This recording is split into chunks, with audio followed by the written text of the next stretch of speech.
Today, we're going to dive into one of the most dramatic economic reversals in modern history. It's the story of how a global powerhouse was, well, systematically taken apart. This is what happened to India's economy during 2 centuries of British rule. Okay, to really wrap your head around the scale of this, you just have to look at these numbers. In the year 1700, India's piece of the world economy was a massive 27%. To put that in perspective, that was bigger than all of Europe combined. Now, fast forward to 1947, the year the British left. That number had crashed down to less than 3%. So the big question is obvious, right? What on earth happened? How does one of the planet's richest regions end up one of its poorest in just a couple of centuries? To understand how it all ended, we have to go back to the beginning. The India that the British first showed up in wasn't some quiet backwater. It was an absolute economic juggernaut. I mean, listen to this quote from an American scholar of the time. He said, India was a far greater industrial and manufacturing nation than any in Europe or Asia. And you know what? He wasn't exaggerating. The historical records are pretty clear on this. This economic engine was really fired by 3 main things. You had world-class textiles that were so famous they basically clothed the world. You had a shipbuilding industry that was second to none. And you had advanced metallurgy, making some of the best steel you could find anywhere. Let's just zoom in on textiles for a second. By the mid-1700s, India controlled a full quarter, 25% of the entire global textile trade. That's just insane. Their products were in high demand everywhere because the quality was just unmatched.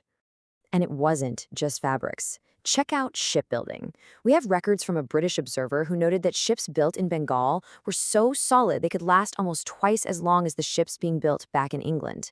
I mean, that tells you everything you need to know about the level of craftsmanship. Now, India was no stranger to invaders. It had happened many times before. But the British were different. They weren't just passing through. And here's the key part. Unlike previous rulers like the Mughals, they never really made India their home. And this led to a completely different style of rule. It's what we call an extractive colony. The whole point wasn't to build a new society there. It was to treat India like a giant resource to be systematically drained, with all the profits sent back to a country thousands of miles away. So, with that extractive mindset, you get something called deindustrialization. See, Britain had this ambition to become the workshop of the world. And to do that, they figured they first had to knock out their biggest competitor. And the way they did it was brutally methodical. First, they set up a monopoly on trade, cutting Indian producers off from their customers.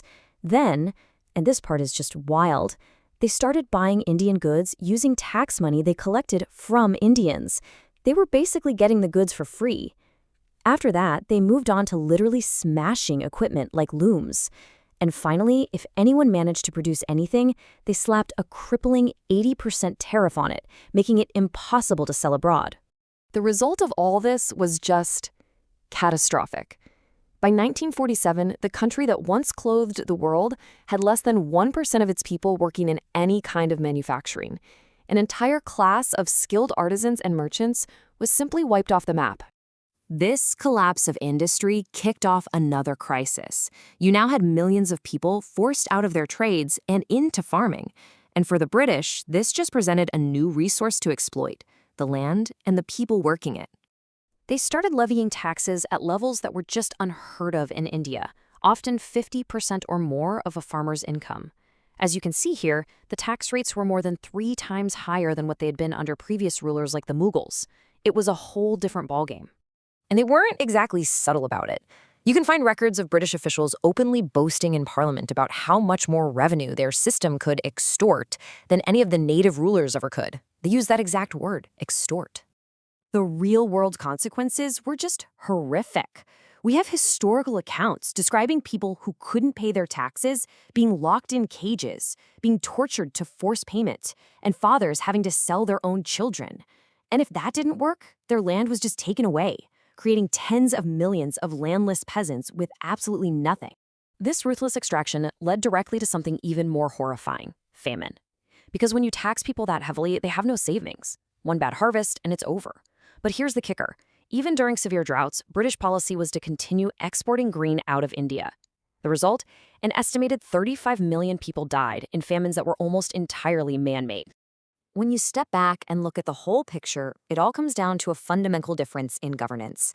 The British model was so devastating because it was unlike anything India had experienced before. This comparison here really says it all. The Mughals, for all their faults, were invaders who made India their new home. The wealth they collected was largely spent and reinvested right there in India. But for the British, India was always a foreign asset. Its wealth was meant to be extracted and shipped thousands of miles away to make Britain richer. So, what was the final price tag for all of this? Modern economists have tried to calculate it, and the number they've come up with is, well, it's about $43 trillion in today's money.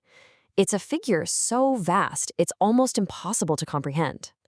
The story of India under British rule isn't just a history lesson. It's a massive, real-world example of an economic principle in action. The numbers, the policies, the famines, they all show what happens when a country is treated like a resource to be mined rather than a society to be built. And that leaves us with one final, really important question to think about. What is the true long-term cost when a nation's wealth is systematically taken away instead of being reinvested in its own people?